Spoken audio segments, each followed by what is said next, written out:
There are people who never learn how to stand still when the truth enters the room. They feel it before it speaks, a shift in the air, a tightening of the walls, and something ancient in them chooses escape over becoming. Not with footsteps, not always. Sometimes they vanish sideways into altered versions of events, into carefully rearranged memories, into stories that keep their hands clean at the cost of everything else.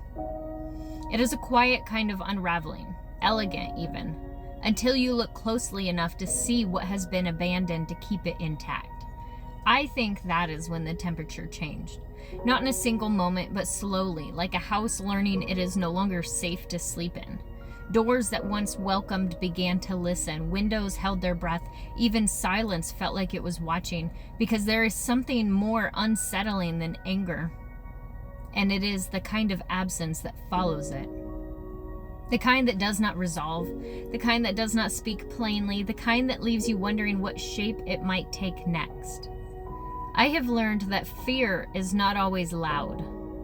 Sometimes it is a second glance over your shoulder at a red light, a hesitation before turning onto a familiar street, the quiet calculation of distance, of timing, of presence, of whether or not you will be left alone. And still, even here, something in me refused to break, not out of strength, but out of recognition, that whatever storm you carry no longer belongs in my life. There was a time I would have remained, would have stood beside the ruin, believing that staying was proof of something sacred, but staying requires two people willing to face what is theirs. And I will not anchor myself to someone and something that only knows how to drift when it is called to account.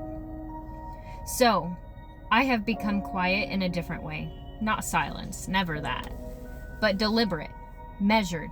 A door closed without force, without spectacle, without invitation to reopen. You remain where you have placed yourself, within the echo of your own making. And I remain here, learning the shape of peace, even as I still listen for footsteps that no longer belong to me. If fear lingers, it does not own me. If memory returns, it does not keep me. There are things I carry now: awareness, distance, the careful tending of my own safety. But not you. Not anymore. Only the understanding that some people never turn back to face what they've done. And some of us learn quietly to walk away while the lights are still on and the door can still be locked behind us.